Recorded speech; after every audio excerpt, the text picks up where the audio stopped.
আসন্ন ত্রয়োদশ জাতীয় সংসদ নির্বাচনে বিএনপির সামনে নতুন চ্যালেঞ্জ তৈরি হয়েছে। দলীয় মনোনয়ন চূড়ান্ত হওয়ার পর দেশের অন্তত অর্ধশতাধিক সংসদীয় আসনে দলটির বিদ্রোহী প্রার্থীরা মাঠে রয়েছেন। নির্বাচন কমিশনের ঘোষিত তফসিল অনুযায়ী গতকাল মঙ্গলবার মনোনয়ন প্রত্যাহারের শেষ দিনেও বিএনপির এসব বিদ্রোহী প্রার্থী মনোনয়ন প্রত্যাহার করেননি। এতে করে দলীয় ঐক্য ও ভোটের সমীকরণে বড় ধরনের প্রভাব পড়তে পারে বলে আশঙ্কা করছেন সংশ্লিষ্টরা। দলীয় সূত্রে জানা যায়, দীর্ঘদিন ধরে রাজনীতিতে সক্রিয় থাকা অনেক ত্যাগী নেতা মনোনয়ন না পেয়ে ক্ষুব্ধ হয়েছেন। কেউ স্বতন্ত্র প্রার্থী হিসেবে নির্বাচনে অংশ নেওয়ার ঘোষণা দিয়েছেন, আবার কেউ প্রকাশ্যে দলীয় সিদ্ধান্তের বিরোধিতা করছেন। এসব বিদ্রোহী প্রার্থীর বেশিরভাগই জেলা ও উপজেলা পর্যায়ে জনপ্রিয় হওয়ায় সংশ্লিষ্ট আসনগুলোতে দলটির ভোট বিভক্ত হওয়ার শঙ্কা তৈরি হয়েছে। বিএনপির নির্বাচন পরিচালনা কমিটির এক সদস্য জানান, মনোনয়ন প্রত্যাশী অনেকেই দীর্ঘদিন ধরে মাঠে কাজ করেছেন। তবে রাজনৈতিক বাস্তবতা ও কৌশলগত কারণে সবাইকে মনোনয়ন দেয়া সম্ভব হয়নি। এতে অসন্তোষ তৈরি হলেও বিদ্রোহী প্রার্থীদের মনোনয়ন প্রত্যাহারের চেষ্টা চালানো হয়েছে। কিছু আসনে প্রার্থীরা দলীয় সিদ্ধান্ত মেনে সরে দাঁড়ালেও অনেকেই তা অমান্য করে মাঠে রয়েছেন। দলীয়ভাবে জানানো হয়েছে, যারা দলের সিদ্ধান্ত অমান্য করে স্বতন্ত্র প্রার্থী হিসেবে নির্বাচনে অংশ নেবেন তাদের বিরুদ্ধে সাংগঠনিক ব্যবস্থা নেওয়া হবে। ইতোমধ্যে কয়েকজন নেতাকে দলীয় পদ থেকে বহিষ্কারও করা হয়েছে। বিভিন্ন জেলা থেকে প্রতিনিধিদের পাঠানো তথ্যে জানা গেছে, বরিশাল ১ সংসদীয় আসনে বিএনপির বিদ্রোহী প্রার্থী হিসেবে নির্বাচন করছেন দলটির কেন্দ্রীয় কার্যনির্বাহী কমিটির সদস্য ইঞ্জিনিয়ার আব্দুস সোবহান। ঝালকাঠি ১ আসনে বিএনপি সমর্থক ব্যারিস্টার মঈন আলম ফিরোজ। নওগাঁ ১ আসনে নিয়ামতপুর উপজেলা বিএনপির সভাপতি এবং সাবেক সংসদ সদস্য ডক্টর সালেক চৌধুরী। এছাড়া নওগাঁ ৬ আসনে সাবেক সংসদ সদস্য আলমগীর কবির বিদ্রোহী প্রার্থী হয়েছেন। চাঁদপুর ৪ আসনে বিদ্রোহী প্রার্থী উপজেলা বিএনপির আহ্বায়ক এম এ হান্নান। ইতোমধ্যে দলের সব পদ থেকে তাকে বহিষ্কার করা হয়েছে। বাগেরহাটে ৪টি সংসদীয় আসনেই বিএনপির বিদ্রোহী প্রার্থী রয়েছে। এদের মধ্যে বাগেরহাট ১, ২ ও ৩ আসনে বিএনপির সাবেক সংসদ সদস্য এম এ এইচ সেলিম বিদ্রোহী প্রার্থী হিসেবে প্রতিদ্বন্দ্বিতা করছেন। এছাড়া বাগেরহাট ৪ আসনে বিএনপির সদস্য কাজী খায়রুজ্জামান শিপন বিদ্রোহী প্রার্থী হয়েছেন। তবে দল এখন পর্যন্ত কোনো ব্যবস্থা নেয়নি। ঝিনাইদহ ৪ আসনে স্বেচ্ছাসেবক দলের কেন্দ্রীয় কমিটির সিনিয়র যুগ্ম সাধারণ সম্পাদক সাইফুল ইসলাম ফিরোজ নির্বাচনে প্রতিদ্বন্দ্বিতা করবেন। ইতোমধ্যে তাকে দল থেকে বহিষ্কার করা হয়েছে। নীলফামারী ৪ আসনে বিএনপির ২ বিদ্রোহী প্রার্থী, তারা হলেন জেলা বিএনপির যুগ্ম সাধারণ সম্পাদক রিয়াদ আরফান সরকার রানা এবং সাবেক ছাত্রদল নেতা এস এম মামুনুর রশিদ। কুমিল্লা ২ আসনে খালেদা জিয়ার সাবেক APS engineer M A Matin খান, কুমিল্লা ৭ আসনে চান্দিনা উপজেলা বিএনপির সভাপতি আতিকুল আলম শাওন এবং কুমিল্লা ৯ আসনে বিদ্রোহী প্রার্থী বিএনপি থেকে নির্বাচিত সাবেক সংসদ সদস্য আনোয়ারুল আজিমের কন্যা সামিরা আজিম দোলা। রাজবাড়ী ২ আসনে সাবেক এমপি ও কেন্দ্রীয় নির্বাহী কমিটির সদস্য মোহাম্মদ নাসিরুল হক সাবু প্রতিদ্বন্দ্বিতা করবেন। হবিগঞ্জ ১ আসনে দলের নির্বাহী কমিটির সদস্য শেখ সুজাত মিয়া এবং হবিগঞ্জ ৪ আসনে জেলা বিএনপির যুগ্ম আহ্বায়ক মিজানুর রহমান বিদ্রোহী প্রার্থী হয়েছেন। কুষ্টিয়া ১ আসনে বিদ্রোহী প্রার্থী হয়েছেন দৌলতপুর উপজেলা বিএনপির সাবেক যুগ্ম আহ্বায়ক মোহাম্মদ নুরুজ্জামান। মানিকগঞ্জ ১ আসনে জেলা কৃষক দলের সাবেক সভাপতি তোজাম্মেল হক তোজা প্রার্থী হয়েছেন। তাকে দলীয় শৃঙ্খলা ভঙ্গের কারণে কৃষক দল থেকে বহিষ্কার করা হয়েছে। মানিকগঞ্জ ৩ আসনে বিএনপির প্রার্থী দলের জেলা সভাপতি আফরোজা খানম রীতা। এখানে দলীয় সিদ্ধান্ত অমান্য করে জেলা বিএনপির আহ্বায়ক কমিটির সদস্য আতাউর রহমান আতা নির্বাচনে প্রতিদ্বন্দ্বিতা করছেন। গতকাল মনোনয়নপত্র প্রত্যাহার না করায় দল থেকে তাকে বহিষ্কার করা হয়েছে। ঢাকা ১২ আসনে প্রার্থী হয়েছেন ঢাকা মহানগর উত্তর বিএনপির সাবেক আহ্বায়ক সাইফুল আলম নীরব। ঢাকা ১৪ আসনে প্রার্থী হয়েছেন দারুস সালাম থানা বিএনপির ভারপ্রাপ্ত আহ্বায়ক এস এ সিদ্দিক সাজু। ইতোমধ্যে তাকেও দলীয় পদ থেকে বহিষ্কার করা হয়েছে। পটুয়াখালী ৩ আসনে সদ্য বিএনপি থেকে বহিষ্কৃত কেন্দ্রীয় বিএনপির সদস্য হাসান মামুন প্রার্থিতা প্রত্যাহার করেননি। চট্টগ্রাম ১৬ আসনে বিদ্রোহী প্রার্থী হয়েছেন উত্তর জেলা বিএনপির সাবেক যুগ্ম আহ্বায়ক লিয়াকত আলী। বর্তমানে দলীয় কোনো পদে নেই তিনি। দিনাজপুর ২ আসনে জেলা বিএনপির যুগ্ম সম্পাদক আনম বজলুর রশিদ বিদ্রোহী প্রার্থী হয়েছেন। এছাড়া দিনাজপুর ৫ আসনে বিদ্রোহী প্রার্থী হয়েছেন দলের পার্বতীপুর উপজেলা সভাপতি ও জেলা বিএনপির সাবেক আহ্বায়ক AZM রেজওয়ানুল হক ও একই উপজেলা বিএনপির কৃষি বিষয়ক সম্পাদক এস এম জাকারিয়া বাচ্চু। পিরোজপুর ২ আসনে মাহমুদ হোসেন দলীয় সিদ্ধান্ত অমান্য করে প্রার্থী হয়েছেন। ব্রাহ্মণবাড়িয়া 1 আসনে দলীয় সিদ্ধান্ত অমান্য করে জেলা বিএনপির সহসভাপতি অ্যাডভোকেট কামরুজ্জামান মামুন, ব্রাহ্মণবাড়িয়া 2 আসনে কেন্দ্রীয় বিএনপির সাবেক সহ আন্তর্জাতিক বিষয়ক সম্পাদক ব্যারিস্টার রুমিন ফারহানা ও ব্রাহ্মণবাড়িয়া 5 আসনে জেলা বিএনপির অর্থ বিষয়ক সম্পাদক নাজমুল হোসেন তাপস দলীয় সিদ্ধান্ত অমান্য করে বিদ্রোহী প্রার্থী হয়েছেন।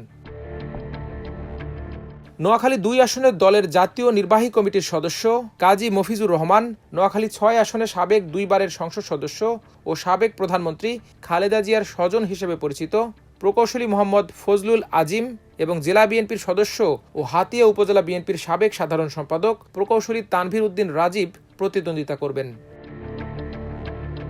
শেরপুর 1 আসনে বিএনপির বিদ্রোহী প্রার্থী শফিকুল ইসলাম মাসুদ, শেরপুর 3-এ মোহাম্মদ আমিনুল ইসলাম, তিনি ঝিনাইগাতী উপজেলা বিএনপির সাবেক সাধারণ সম্পাদক।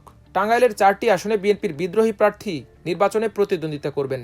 টাঙ্গাইল 1 আসনে কেন্দ্রীয় বিএনপির সদস্য অ্যাডভোকেট মোহাম্মদ আলী, টাঙ্গাইল 3 আসনে বিএনপি চেয়ারপারসনের সাবেক উপদেষ্টা ও সাবেক প্রতিমন্ত্রী লুৎফর রহমান খান আজাদ, টাঙ্গাইল 4 আসনে জাতীয়তাবাদী মুক্তিযোদ্ধা দলের কেন্দ্রীয় কমিটির সহসভাপতি আব্দুল হালিম মিয়া, টাঙ্গাইল 5 আসনে জেলা বিএনপির সাধারণ সম্পাদক অ্যাডভোকেট ফরহাদ ইকবাল, তবে এখন পর্যন্ত দল থেকে বহিষ্কারের কোনো খবর পাওয়া যায়নি। পাবনা 3 আসনে সাবেক এমপি ও দলের কেন্দ্রীয় নির্বাহী কমিটির সদস্য কে এম আনোয়ারুল ইসলাম, পাবনা 4 আসনে বিদ্রোহী প্রার্থী জেলা বিএনপির সাবেক যুগ্ম সাধারণ সম্পাদক জাকারিয়া পিন্টু, মুন্সিগঞ্জ 1 আসনে জেলা বিএনপির আহ্বায়ক কমিটির সদস্য মমিন আলী ও মুন্সিগঞ্জ 3 আসনে জেলা বিএনপির আহ্বায়ক কমিটির সদস্য সচিব মোহাম্মদ মহিউদ্দিন। জামালপুর 3 আসনে বিএনপির বিদ্রোহী হয়েছেন সাদিকুর রহমান সিদ্দিকী শুভ। সাতক্ষীরা 3 আসনে দলের কেন্দ্রীয় নির্বাহী কমিটির সদস্য ডাক্তার শহীদুল আলম বিদ্রোহী প্রার্থী হিসেবে নির্বাচনে প্রতিদ্বন্দ্বিতা করছেন। এছাড়া নারায়ণগঞ্জ 1 আসনে বিএনপির বিদ্রোহী প্রার্থী দুলাল, নারায়ণগঞ্জ 2-এ আতাউর রহমান খান আঙ্গুর, নারায়ণগঞ্জ 3 আসনে সাবেক প্রতিমন্ত্রী রেজাউল করিম ও সাবেক এমপি মোহাম্মদ গিয়াসউদ্দিন, নারায়ণগঞ্জ 4 আসনে সাবেক এমপি মোহাম্মদ গিয়াসউদ্দিন এবং শাহ আলম বিদ্রোহী প্রার্থী। ঠাকুরগাঁও 2 আসনে কেন্দ্রীয় কমিটির সদস্য ও সাবেক সংসদ সদস্য জেড মুর্তজা চৌধুরী তুলা, রংপুর 3-এ কেন্দ্রীয় কমিটির সদস্য ও মহানগর বিএনপির সদস্য রিটা রহমান, গাইবান্ধা 5-এ জেলা বিএনপির বহিষ্কৃত সহসভাপতি নাহিদুজ্জামান নিশাদ, নওগাঁ 3 আসনে মহাদেবপুর উপজেলা বিএনপির সদস্য পারভেজ আরেফিন সিদ্দিকী। রাজশাহী 5 আসনে পুঠিয়া উপজেলা বিএনপির সাবেক সহসভাপতি ইসফা খায়রুল হক ও যুক্তরাজ্য জিয়া পরিষদের সহসভাপতি রেজাউল করিম। নাটোর 1 আসন থেকে নাটোর জেলা বিএনপির সাবেক সদস্য ও মরহুম সাবেক প্রতিমন্ত্রী ফজলুর রহমান পটলের ছেলে মেয়ে মুখোমুখি হয়ে নির্বাচনে প্রতিদ্বন্দ্বিতা করছেন। তবে মেয়ে ফারজানা শারমিন পুতুলকে বিএনপির পক্ষ থেকে মনোনয়ন দেওয়া হয়েছে। অন্যদিকে ছেলে দলের বিদ্রোহী প্রার্থী ইয়াসিন আরশাদ রাজন স্বতন্ত্র হয়ে বোন পুতুলের বিরুদ্ধে লড়ছেন। এছাড়াও এই আসনে বিএনপির কেন্দ্রীয় সহ দপ্তর সম্পাদক তাইফুল ইসলাম টিপুও লড়ছেন। নাটোর 3 আসনে জেলা বিএনপির যুগ্ম আহ্বায়ক দাউদার মাহমুদ বিদ্রোহী প্রার্থী হয়েছেন। যশোর 2 আসনে চৌগাছা উপজেলার সাবেক সভাপতি জহুরুল ইসলাম, যশোর 5 আসনে মনিরামপুর উপজেলার সাবেক সভাপতি শহীদ মোহাম্মদ ইকবাল, নড়াইল 1 আসনে প্রবাসী বিএনপি নেতা বি এম নাগিব হোসেন ও লেফটেন্যান্ট কর্নেল অবসরপ্রাপ্ত এস এম সাজ্জাদ হোসেন এবং সুকেশ সাহা আনন্দ বিদ্রোহী প্রার্থী হয়েছেন। নড়াইল 2-এ বিদ্রোহী প্রার্থী হয়েছেন জেলা বিএনপির সাধারণ সম্পাদক মনিরুল ইসলাম। ময়মনসিংহ 1 আসনে হালুয়াঘাট উপজেলা বিএনপির সদস্য সালমান ওমর রুবেল, ময়মনসিংহ 2-এ বিএনপির সাবেক সংসদ সদস্য শাহ শহীদ সরওয়ার, ময়মনসিংহ 3 আসনে উপজেলা বিএনপির বহিষ্কৃত সদ্য সাবেক আহ্বায়ক আহমেদ তায়েবুর রহমান হিরণ, ময়মনসিংহ 6 আসনে সাবেক সংসদ সদস্য প্রকৌশলী শামসুদ্দিনের স্ত্রী আক্তার সুলতানা, ময়মনসিংহ 7 আসনে বিএনপির সাবেক সংসদ সদস্য আব্দুল খালেকের ছেলে মোহাম্মদ আনোয়ার সাদাত, ময়মনসিংহ 8 আসনে বিএনপি থেকে পদত্যাগ করে ইসলামী আন্দোলন বাংলাদেশের প্রার্থী হওয়া সাবেক সংসদ সদস্য শাহ নুরুল কবির শাহিন, ময়মনসিংহ 9 আসনে বিএনপির সাবেক সংসদ সদস্য খুররম খানের স্ত্রী হাসিনা খান চৌধুরী, ময়মনসিংহ 10-এ উপজেলা বিএনপির সাবেক আহ্বায়ক আবু বকর সিদ্দিকুর রহমান এবং ময়মনসিংহ 11 আসনে উপজেলা বিএনপির সাবেক ভারপ্রাপ্ত আহ্বায়ক মুর্শেদ আলম বিদ্রোহী প্রার্থী হয়েছেন। নেত্রকোনা 3 আসনে জেলা বিএনপির সাবেক সহসভাপতি দেলোয়ার হোসেন ভূঁইয়া, কিশোরগঞ্জ 1 আসনে জেলা বিএনপির সাবেক সহসভাপতি রেজাউল করিম খান ও কিশোরগঞ্জ 5 আসনে বাজিতপুর উপজেলা বিএনপির সভাপতি শেখ মুজিবুর রহমান ইকবাল বিদ্রোহী প্রার্থী হয়েছেন। নরসিংদী ৫ আসনে জেলা বিএনপির সহসভাপতি জামাল আহমেদ চৌধুরী, গোপালগঞ্জ ২-এ জেলার সাবেক সভাপতি ও বর্তমানে আহ্বায়ক কমিটির সদস্য এম.এইচ খান মঞ্জু ও জেলার সাবেক সভাপতি ও বর্তমানে আহ্বায়ক কমিটির সদস্য মোহাম্মদ সিরাজুল ইসলাম সিরাজ বিদ্রোহী প্রার্থী হয়েছেন। মাদারীপুর ১ আসনে শিবপুর উপজেলা বিএনপির সাবেক আহ্বায়ক কামাল জামান মোল্লা এবং জেলা বিএনপির যুগ্ম আহ্বায়ক সাজ্জাদ হোসেন সিদ্দিকী লাবলু, মাদারীপুর ২-এ ছাত্রদলের সাবেক সহ সাংগঠনিক সম্পাদক মিল্টন বৈদ্য বিদ্রোহী প্রার্থী হয়েছেন।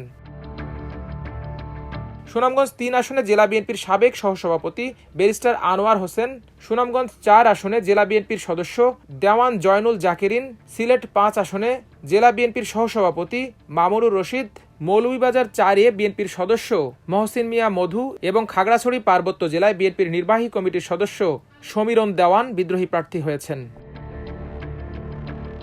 মাল্টিমিডিয়া ডেস্ক, আমার দেশ।